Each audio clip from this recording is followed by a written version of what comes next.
দেখো দেখি, এই যে বৃষ্টি শুরু হলো, থামার আর নাম নেই। কদিন ধরে ঝরেই যাচ্ছে তো ঝরেই যাচ্ছে। কই গো, তুমি এখনো ঘুম থেকে উঠলে না? বলি খাবে কখন আর আড়তে যাবে কখন? কই গো গিন্নি, কিছু খেতে দাও, খুব খিদে পেয়েছে। সেজন্যই তো ডাকছি, খেয়ে আমায় উদ্ধার করো তো বাপু, কত কাজ হাতে পড়ে আছে। এই বৃষ্টির দিনে কিসের আবার কাজ? হ্যাঁ, আমার মতো বসে বসে আয়েশ করো। তোমার মতো বসে থাকলে আর সংসার চলবে না। আর তোমার কি কম কাজ আছে? কদিন হলো বৃষ্টি হচ্ছে, একটুবার তো গুদামে গিয়ে দেখলেও না যে আলুগুলো কেমন আছে। তা একটা ভালো কথা মনে করিয়েছো গিন্নি, গুদামে গিয়ে আলুগুলোর অবস্থা দেখে আসতে হবে। খেয়ে দেই রওনা দেবো। তা কি রান্না করেছো সকালে? ঘরে কিছু ছিল না গো, কেবল আলু ভর্তা আর ডাল রান্না করেছি। তোমাকে কতবার বললাম বাজার করে আনতে, আমার কথা শুনলে না। আলুগুলো বিক্রি করে বাজার করব গিন্নি। ভাদ্র মাস থেকে আলুর দাম বাড়বে, তখনই সব আলু বিক্রি করব। কটা দিন কষ্ট করে তুমি সংসারটা চালিয়ে নাও। সংসারের ভার আমার উপরে দিয়ে তুমি খালাস। কখন কি লাগে কোনো কিছুর খবর রাখো? দুপুরে যে কিছু নেই সে খেয়াল আছে তোমার? দুপুরে আলুর দম রান্না করে ফেলো, রাতে আলু দিয়ে ডাল, তাহলেই তো হবে। ঘরে আলু নেই। জীবনের প্রথম সাফল্য সে জানে, এ কেবল শুরু। বৃষ্টির গতি বাড়ছে, খালের পাশে একটা পুরনো আম গাছের নিচে সে দাঁড়ালো। চোখের স্বপ্ন, মনে সাহস। আজ না হয় একটু ভিজেই নিলাম, মনে মনে বলে ছেলেটা আবার জাল ফেলল। পাশের ঝোপে কিছু নড়াচড়া, একটা কুচে হাঁটে হাঁটে জলের ধার ঘেঁষে বেরোচ্ছে। দর্শক ঢুকে যায় তিতলির কল্পনার জগতে। দেখানো হয় বিশাল চকলেট নদী, রামধনু দিয়ে তৈরি ব্রিজ, ফুলের পাহাড়। সেখানে তিতলি রাজকুমারী, বাবু তার সেনাপতি। রানী তিতলি, আজ রাজ্যে খুশির উৎসব। রাজ্যের মানুষগুলো সব পাতা, কাগজ আর পুতুলের তৈরি, আনন্দে নাচে। কল্পনার রাজ্যে দুঃখ থাকে না, সেখানে যাদের আমরা ভালোবাসি আছে। তারপর আচমকা বৃষ্টি ঝরে পড়ল প্রবল বেগে। জল ঝমঝমিয়ে পড়ছে, খালের জল ফুলে উঠছে। জালের ফাঁকে এবার যেন একটু বড় কিছু ধরা পড়েছে। বৃষ্টির মাঝে দাঁড়িয়ে নীরব ভাবে, এই একই জায়গায় সে বাবার সঙ্গে এসেছিল বহু বছর আগে। তখন সে খুব ছোট। বাবা বলতো, বৃষ্টি হলে মাছ আসে, মানুষ পায় গল্প। তখন সে কিছু বুঝতো না, আজ বুঝতে পারছে। বাবা নেই, কিন্তু বাবার কথাগুলো আছে। তার চোখে জল আসে, কিন্তু সে থামে না। জালে এবার উঠল একটা বড় রুই মাছ। আনন্দে সে চিৎকার করে ওঠে, কিন্তু চারপাশে কেউ নেই শুনবে বলে। তবুও মন বলে, বাবা শুনছে কোথাও থেকে। বৃষ্টি আস্তে আস্তে থেমে গেছে, সূর্য ডুবে যাচ্ছে পশ্চিম আকাশে। নীরব হাতে একটি প্লাস্টিকের বালতি, তার মধ্যে নড়ে চড়ে বড় মাছগুলো। পথে ফিরে আসছে সে, কাদায় ভরা পথ, কিন্তু তার মুখে হাসি। বাঁশবাগানের ফাঁক দিয়ে বাতাস এসে মুখে লাগে। কোনো এক গাছে একটা ঝিঁঝি পোকার ডাক। সে আবার সেই তাল গাছটার নিচে দাঁড়ায়, যেখান থেকে সকালে বেরিয়েছিল। মা জানালা থেকে চেয়ে আছেন, হাসছেন দেখে। মাছ দেখে বললেন, আজ তো রান্না জমবে। রাত নেমে এসেছে, চৌকি ঘরে পাতা, নীরব শুয়ে আছে। পাটো দুপুরগুলো বৃষ্টির দিনেই আসে, আর গ্রামের সবচেয়ে নিঃসঙ্গ কোণাটাও তখন কেমন যেন জেগে ওঠে। গ্রামের এক পুরনো মোড়ে দাঁড়িয়ে আছে লাল রঙের একটি পোস্ট বক্স। মরিচা পড়েছে, চিঠি পড়ে না আর, কারো হাত ছোঁয় না তাকে এখন। আর তার পাশে ছাতা ছাড়াই দাঁড়িয়ে আছে অনেকের মা শহরে কাজ করে। চিঠি আসতো আগে প্রতি মাসে, এখন আর আসে না। কিন্তু অনেক আজও আসে এই পোস্ট বক্সের কাছে, যেন বৃষ্টির সাথে সেই চিঠির গন্ধ খুঁজে ফেরে। তার হাতে ধরা একটা পুরনো খাম, মায়ের লেখা চিঠি, ভেজা কাগজ, তবু এখনো বাঁচিয়ে রেখেছে স্মৃতি। বৃষ্টির শব্দ পোস্ট বক্সের টিনে পড়ে, যেন মৃদু সুর বাজে। অনেক ধীরে ধীরে পড়ে চিঠিটা। বাবু, ভাত খাস তো ঠিক মতো? চুপচাপ থাকিস না প্লিজ। তার ঠোঁট কেঁপে ওঠে, চোখের জল আর বৃষ্টির ফোঁটা একসাথে মিশে যায় মুখে। এক বৃদ্ধ আসে লাঠিতে ভর দিয়ে, তিনিও একসময় পোস্টম্যান ছিলেন। অনেকের পাশে দাঁড়িয়ে বলেন, এই পোস্ট বক্সটা খুব কথা বলতে পারতো একসময়। অনেক তাকায়। বৃদ্ধ মুচকি হাসেন। তুই লিখিস, আমি পড়ে দিই। অনেক একটা নতুন চিঠি লেখে মায়ের নামে, কিন্তু এইবার মায়ের ঠিকানায় নয়, পোস্ট বক্সের ভিতরে ফেলে দেয়। তুই জানিস তো আমার কথা, তোকে বললেই চলে। চিঠির শেষ লাইনে লেখা। বৃষ্টি পড়ছেই, পোস্ট বক্সটা যেন একটু ঝুঁকে পড়ে। তার গায়ে বৃষ্টির ফোঁটা টুপটাপ শব্দ করছে। চারপাশে কাক ডাকছে, গাছের পাতা নাচছে, একটা অনাহুত সঙ্গীতের মতো মনে হয়। বৃদ্ধ চলে যান। অনেক বসে থাকে পোস্ট বক্সের পায়ে। তার হাতের মুঠোয় আরেকটা খাম, তাতে কিচ্ছু নেই, শুধু লেখা, ভবিষ্যতের জন্য রেখে দিলাম। সন্ধে ঘনিয়ে আসে, বৃষ্টি থেমে গেছে। অনেক হাঁটতে হাঁটতে দূরে চলে যায়। পেছনে পড়ে থাকে পোস্ট বক্সটা। আকাশের দিকে তাকিয়ে যেন চিঠিগুলোর কথা মনে রাখে, যেন অপেক্ষা করে আর একটা ভেজা দিনে কেউ আবার কে জানে বর্ষা আসবে, আবার তারা হাঁটবে একসাথে। কারণ বন্ধুত্ব এটাই তো একমাত্র ঋতু যা ফুরায় না।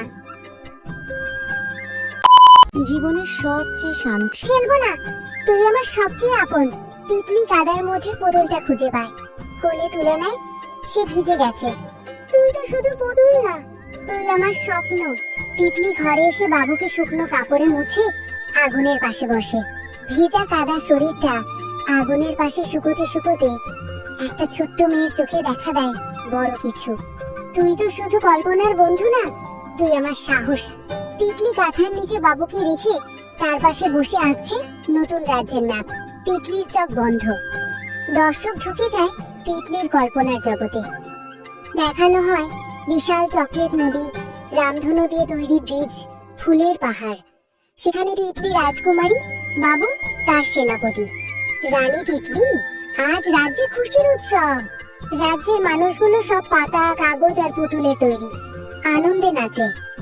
কল্পনার রাজ্যে দুঃখ থাকে না। সেখানে যাদের আমরা ভালোবাসি তারা কখনো দূরে যায় না। বাইরে বৃষ্টি থেমে গেছে। তিতলি ঘরের কোণে বাবুকে কোলে নিয়ে শুয়ে। শান্ত সুর, ঘুম পাড়ানোর মতো মিউজিক। তুই থাকলে আমি একা না, তোর সাথে সব পারে আমার মন। একটা বৃষ্টির দিনে এক ছোট্ট মেয়ে শিখে যায় সবচেয়ে বড় বন্ধুদের আমরা চোখে দেখি না, অনুভবে রাখি। সকাল, একটি পুরনো গ্রামের রাস্তা দিয়ে রফিক তার নানার সাথে হেঁটে যাচ্ছে। রফিক দেখতে পাচ্ছে গ্রামের বাড়ির ছাদ থেকে পানির প্রবাহ নেমে আসছে। আকাশে মেঘ জমে আর রফিকের মুখে এক ধরনের হতাশা। রফিক, নানা, আবার কি বৃষ্টি শুরু হলো? এবার তো আর জমি ভিজে যাবে, সারা ধান নষ্ট হবে। নানা হেসে, ধৈর্য রাখো পুতু, সবকিছু নিজে থেকে ঠিক হয়ে যাবে না। গাছের মতো তোমাকেও শক্ত হতে হবে। রফিক চিন্তিত ভাবে সামনে এগিয়ে যায়। সে জানে তাদের দরিদ্র পরিবার বৃষ্টির কারণে কিভাবে ক্ষতির সম্মুখীন হয়। ক্যামেরা রফিকের চেহারা থেকে তার হাত পর্যন্ত ফোকাস করে। তার হাতটা ধান কাটার জন্য প্রস্তুত, কিন্তু সে জানে তার পরিবারের কি অবস্থা। ধান খেতে রফিক ও নানা ধান কাটতে মাঠে পৌঁছায়। প্রচুর পানি জমে গেছে। রফিকের পা কাদা। গ্রামটা যেন ঘুমিয়ে আছে। টিনের চালে টুকটাক শব্দ, তাল গাছের পাতায় জমে থাকা জলের ফোঁটা এক একটা সময়কে আলতো করে ফেলে দিচ্ছে মাটিতে। দূরে ঝিঝি পোকার ডাক আর মাঝে মধ্যে কাকের আওয়াজ। প্রকৃতি কথা বলছে আজ। একটা ছোট্ট কুড়ে ঘরে রাহুল বসে আছে, চোখ তার জানালার ফাঁক দিয়ে বহু দূর তাকিয়ে। মেঘের নিচে বসে থাকা এই শিশুর মনে চলেছে নিঃশব্দ চিন্তার ঢেউ, যেন বৃষ্টি তাকে কিছু বলতে চাইছে। রাহুলের ছোট্ট খাতা খুলে রেখেছে সে। তাতে আঁকা নদী, গাছ, আকাশ আর একটা মুখ, যেটা খুব ধীরে ধীরে স্পষ্ট হচ্ছে। সে জানে না কেন, কিন্তু প্রতিদিনই মিনার ছবি আঁকতে ইচ্ছে করে। আজ স্কুল নেই, মা বাবা খেতে গেছে। সারা গ্রাম যেন একা হয়ে গেছে তার মতো। বাইরে শুধু জল, জল আর জল। এই জলে কোনো কষ্ট নেই, আবার কোনো আশ্বাসও নেই। ঠিক তখনই দরজায় ধ্বনি, হালকা লাজুক এক টোকা। রাহুল চমকে ওঠে। এতক্ষণ ধরে যে নীরবতা জমে উঠেছিল এক মুহূর্তেই ভেঙে গেল। দরজার সামনে দাঁড়িয়ে মিনা। তার গায়ে একটা পুরনো ছাতা, কিন্তু তাও ভিজে গেছে। চোখে চঞ্চলতা, পায়ে কাদা। সে কিছু বলে না, শুধু হাসে। রাহুলও কিছু বলে না, শুধু পেছনে যায়, খাতাটা বন্ধ করে এবং তারা দুজন একসাথে বেরিয়ে পড়ে, কোথাও কিচ্ছু না বলে, শুধু হাঁটা বৃষ্টির সঙ্গে সঙ্গে। পথটা কাদায় ভর্তি, পুকুরের পাশ দিয়ে হেঁটে চলেছে তারা। মাটির গন্ধ, পুকুরের ধীর ঢেউ, গাছে জমে থাকা জলের টুপটাপ শব্দ, যেন সবার মাঝেই লুকিয়ে আছে এক গোপন ভালোবাসা। বটগাছের নিচে এসে তারা থামে। এখানেই ছেলেবেলার প্রতিটি মুহূর্ত লুকানো থাকে। আজকে সেই গাছের পাতা থেকেও যেন তারা কথা বলছে। রাহুল তার খাতা খুলে মিনাকে দেখায়। আঁকা ছবিটা দেখে মিনা অবাক হয় না, হাসে শুধু। বৃষ্টির শব্দের মাঝে সে হাসি যেন সবচেয়ে উজ্জ্বল সুর। মাটিতে বসে তারা একসাথে আঁকে প্রকৃতি, নিজেদের, ছাতা, নদী। এ যেন এক নীরব খেলা, যেখানে শব্দ নেই কিন্তু অনুভব আছে। একটা হাওয়ার দোলা আসে হঠাৎ, পাতাগুলো দুলে ওঠে, দূরে বিদ্যুৎ ঝলকে ওঠে। আকাশ যেন চোখ মেলে তাকায় তাদের দিকে। তারা ভয় পায় না, কারণ এই ভয়ের মাঝেও তারা একে অপরকে ধরে রেখেছে। জীবনের প্রতিটি একাকিত্ব যে বন্ধুত্বে ধুয়ে যেতে পারে, তারা যেন বুঝতে শুরু করেছে। বৃষ্টি কিছুটা হালকা হয়, সূর্যের লুকোচুরি আলো পাতায় পড়ে, পাখিরা যেন ফিরতে শুরু করে। এই পরিবেশটা বদলে যাচ্ছে, কিন্তু হৃদয়ের গভীরে কিছু স্থায়ী হয়ে যাচ্ছে। রাহুল আজ কথা না বলেও সব বলে ফেলেছে। তার চোখের চাহানিতে, হেসে ওঠা মুখে, ছেঁড়া খাতার পাতায় বন্ধুত্ব জমে আছে। গ্রামের রাস্তা আবার মাটিতে ঢেকে গেছে। তারা ফিরে আসে, ছাতা হাতে, মাথার উপর আকাশ। দুজনেই চুপচাপ হাঁটে, কিন্তু মনে বেজে চলে শব্দহীন গান। প্রকৃতি আজ শান্ত, ঝড় কেটে গেছে। শুধু বাকি আছে কিছু জলতরঙ্গ, ভেজা পাতা আর নতুন করে গড়ে ওঠা বন্ধুত্ব। ঘরে ফিরে রাহুল আবার খাতা খোলে। এবার আর ছবি আঁকে না, খাতার এক কোণে ছোট করে লেখে, আজ আমার বন্ধুর জন্ম নিল। বৃষ্টি তাকে নিয়ে এলো। শেষে ধীরে ধীরে ফেড আউট হয়। বৃষ্টির শব্দ, খোলা জানালা, এক শিশুর হাসি আর খাতার পাতায় ছোট লেখা। বন্ধুত্ব কখনো শব্দে গাঁথা যায় না, শুধু অনুভবে। একটা দিন যেমনটা হঠাৎ করেই আসে। সকালের আকাশটা ছিল কিছুটা গোমড়া মুখ করা। তালের পাতার ফাঁক গলে বাতাসে গন্ধ ভেসে আসতো, মাটির, ফসলের আর একটা প্রতীক্ষার। রফিক তাকিয়েছিল মাঠের দিকে, তার চোখে কৌতূহল। মেঘের নিচে কি আছে জানি না, কিন্তু তার মধ্যে কিছু একটা নিশ্চয়ই আছে। আর নয়ন, সে উঠোনে বসে বই পড়ছিল, কিন্তু চোখ চলে যাচ্ছিল সেই মেঘ মাখা আকাশের দিকেই। বৃষ্টি ঠিক যেমনটা হয়, ধীরে, চুপচাপ, কোনো ঘোষণা ছাড়াই নেমে এলো। রফিক দৌড়ে তাল গাছের নিচে গেল, পেছন পেছন নয়ন। তারা দাঁড়ালো কাদা মাখা রাস্তায়, হাসিতে মুখ ভরা। ভিজছে ঠিকই, কিন্তু কেউ রাগ করছে না। কিছু মুহূর্ত এমন হয় যেখানে শুধু উপস্থিত থাকাই যথেষ্ট, কোনো কথার দরকার হয় না। এটা ছিল তাদের প্রিয় খেলা, ছোট কাগজে ভাঁজ করা স্বপ্ন। যে নৌকা সবচেয়ে দূর যাবে সেই জিতবে। বৃষ্টির ডোবায় দুই বন্ধু নৌকা ভাসায়, হাসে, ঠাট্টা করে, কিন্তু চোখে কোথাও একটা নস্টালজিয়া খেলে যায়। রফিক মনে করিয়ে দেয়, এক সময় এই জায়গায় তারা 6 জন ছিল, এখন আছে শুধু তারা 2 জন। সময় একে একে সবার পা ভাসিয়ে নিয়ে যায়। তারা চলে এলো একটা পুরনো কুঁড়ে ঘরে। ঘরের কোণায় জমে থাকা স্মৃতি, দেয়ালে আঁকা চিহ্ন। আগে হয়তো এখানেই পাড়া জমতো, গল্প চলতো রাতভর। রফিক কাঠ কুড়িয়ে আগুন জ্বালায়, তাদের মধ্যে কথা হয়। একটা খবর যা নয়নের মুখ চুপ করিয়ে দেয়। নয়নের পরিবার চলে যাবে এবার শহরে। শুনে রফিক চুপ হয়ে যায়। শুধু তাল পাতা নেড়ে বাতাসের শব্দ শোনা যায়। পুকুর ঘাটে পা ডুবিয়ে বসে তারা। বৃষ্টি তখন মন্দ্র স্বরে গাইছিল তার এক টানা গান। এখানেই কত বিকেল কেটেছে, একসাথে মাছ ধরা, হাবুডুবু খেলা আর চুপচাপ থাকা। এই ঘাটই হয়তো তাদের ভেতরের গল্পের শ্রোতা। তারা প্রতিজ্ঞা করে নয়ন যাবে ঠিকই, কিন্তু বর্ষা এলে সে ফিরে আসবে। রফিক থাকবে তাল গাছের নিচে, যেমনটা আজও আছে। তারা ফিরে যাচ্ছে, পেছনে বৃষ্টির ছাপ, সামনে বিষাদের হাওয়া। তাল পাতা ছিঁড়ে ছাতা বানায়, হাঁটে পাশাপাশি। কথা কম, অনুভব বেশি। এক একটা দিন যেন এক একটা চিঠি, যা হারিয়ে গেলেও স্মৃতি হয়ে থাকে মনের ভেতরে। এদিনও তেমনই থাকবে চিরকাল। পরদিন সকাল, রফিক পায় খামের একটা চিঠি, নয়নের হাতের লেখা। লেখা আছে, তাল গাছের নিচে তুই দাঁড়িয়ে থাকিস, আমি ঠিক আসব। রফিকের মুখে কোনো শব্দ নেই।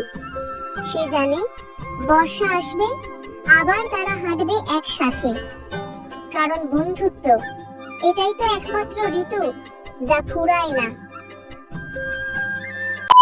জীবনের সবচেয়ে শান্ত দুপুরগুলো বৃষ্টির দিনেই আসে, আর গ্রামের সবচেয়ে নিঃসঙ্গ কোণাটাও তখন কেমন যেন জেগে ওঠে।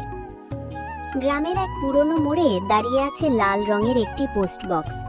মরিচা পড়েছে, চিঠি পড়ে না আর, কারো হাত ছোঁয় না তাকে এখন। আর তার পাশে ছাতা ছাড়াই দাঁড়িয়ে আছে অনেক। অনেকের মা শহরে কাজ করে, চিঠি আসতো আগে প্রতি মাসে, এখন আর আসে না। কিন্তু অনেক আজও আসে এই পোস্ট বক্সের কাছে, যেন বৃষ্টির সাথে সেই চিঠির গন্ধ খুঁজে ফেরে। তার হাতে ধরা একটা পুরনো খাম, মায়ের লেখা চিঠি, ভেজা কাগজ, তবু এখনো বাঁচিয়ে রেখেছে স্মৃতি। বৃষ্টির শব্দ পোস্ট বক্সের টিনে পড়ে, যেন মৃদু সুর বাজে। অনেক ধীরে ধীরে পড়ে চিঠিটা। বাবু, ভাত খাস তো ঠিক মতো? চুপচাপ থাকিস না প্লিজ। তার ঠোঁট কেঁপে ওঠে, চোখের জল আর বৃষ্টির ফোঁটা একসাথে মিশে যায় মুখে। এক বৃদ্ধ আসে লাঠিতে ভর দিয়ে, তিনিও একসময় পোস্টম্যান ছিলেন। অনেকের পাশে দাঁড়িয়ে বলেন, এই পোস্ট বক্সটা খুব কথা বলতে পারতো এক সময়। অনেক তাকায়, বৃদ্ধ মুচকি হাসেন, তুই লিখিস, আমি পড়ে দিই। অনেক একটা নতুন চিঠি লেখে মায়ের নামে, কিন্তু এইবার মায়ের ঠিকানায় নয়, পোস্ট বক্সের ভিতরে ফেলে দেয়। তুই জানিস তো আমার কথা, তোকে বললেই চলে। চিঠির শেষ লাইনে লেখা। বৃষ্টি পড়ছেই, পোস্ট বক্সটা যেন একটু ঝুঁকে পড়ে, তার গায়ে বৃষ্টির ফোঁটা টুপটাপ শব্দ করছে। চারপাশে কাক ডাকছে, গাছের পাতা নাচছে, একটা অনাহুত সঙ্গীতের মতো মনে হয়। বৃদ্ধ চলে যান। অনেক বসে থাকে পোস্ট বক্সের পায়ে, তার হাতের মুঠোয় আরেকটা খাম, তাতে কিচ্ছু নেই, শুধু লেখা, ভবিষ্যতের জন্য রেখে দিলাম। সন্ধে ঘনিয়ে আসে, বৃষ্টি থেমে গেছে। অনেক হাঁটতে হাঁটতে দূরে চলে যায়। পেছনে পড়ে থাকে পোস্ট বক্সটা, আকাশের দিকে তাকিয়ে যেন চিঠিগুলোর কথা মনে রাখে, যেন অপেক্ষা করে আর একটা ভেজা দিনে কেউ আবার